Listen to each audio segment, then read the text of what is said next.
तो चलिए आज का नया शब्द देखते हैं। वर्ड है एग्लोमरेशन। तो ये एग्लोमरेशन है क्या? सिंपल भाषा में इसका मतलब है चीज़ों का एक गुच्छा या एक ढेर। बस सोचिए, जब बहुत सारी चीज़ें एक साथ एक जगह पर इकट्ठी हो जाती हैं ना, बस उसी कलेक्शन को हम कहते हैं एग्लोमरेशन। अब किसी भी नए वर्ड को समझने का बेस्ट तरीका क्या है? उससे सेंटेंसेस में देखना। तो चलिए कुछ एग्जाम्पल्स देखते हैं, इससे इसका मीनिंग एकदम क्रिस्टल क्लियर हो जाएगा। ओके, पहला sentence. An agglomeration of houses and factories has transformed the once rural valley. इसका मतलब क्या हुआ? इमेजिन करिए, एक शांत सुंदर सी घाटी थी, एकदम गांव जैसी, और अब वहां घर और फैक्ट्रीज का एक पूरा जमावड़ा खड़ा हो गया है। तो इस एग्लोमरेशन ने, यानी इस कलेक्शन ने, उस घाटी का पूरा लुक ही बदल दिया। चलिए अगला एग्जाम्पल देखते हैं। The scientist observe the agglomeration of tiny particles under the microscope. अब देखिए, ये वर्ड सिर्फ बड़ी बड़ी चीजों के लिए नहीं है। एक साइंटिस्ट माइक्रोस्कोप के नीचे जब छोटे छोटे पार्टिकल्स को एक साथ चिपका हुआ देखता है, उस ग्रुप को भी एग्लोमरेशन ही कहते हैं। काफी वर्सेटाइल वर्ड है ना? और ये वाला मेरा फेवरेट एग्जाम्पल है। Silicon valley is famous for its agglomeration of tech talent and innovative companies. यहां पर ध्यान दीजिए, एग्लोमरेशन किसी फिजिकल चीज का नहीं है, ये टैलेंट, आइडियाज और कंपनीज का जमावड़ा है। सिलिकॉन वैली इसलिए इतना फेमस है क्योंकि वहां टॉप टेक कंपनीज और ब्रिलियंट लोगों का एक एग्लोमरेशन है, सब एक ही जगह।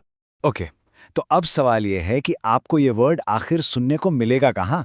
इसका रियल वर्ल्ड यूज क्या है? चलिए देखते हैं कि न्यूज में ये कैसे यूज होता है। Reports highlight the growing agglomeration of financial tech companies in the cities new economic zone.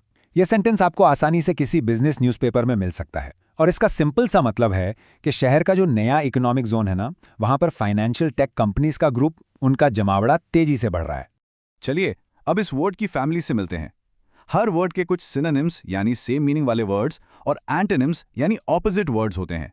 इन्हें जानने से वर्ड और भी अच्छे से याद हो जाता है। तो एग्लोमरेशन के सिनोनिम्स हैं, यानी वो वर्ड्स जिनका मीनिंग ऑलमोस्ट सेम है। पहला है क्लस्टर, सोचिए जैसे तारों का क्लस्टर। फिर है कलेक्शन, ये तो बहुत कॉमन है।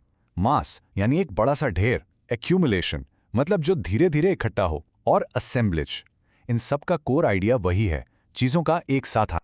और अब आते हैं इसके ऑपोजिट्स पर, यानी इसके एंटोनिम्स। अगर एग्लोमरेशन का मतलब है जमा होना, तो इसका उल्टा क्या होगा? सही सोचा, बिखर जाना। तो इसके एंटोनिम्स हैं डिस्पर्जन, सेपरेशन और स्कैटरिंग। ये तीनों वर्ड्स उस जमावड़े को अलग अलग कर देते हैं। How does the agglomeration of people, services, or opportunities in your city affect your daily life?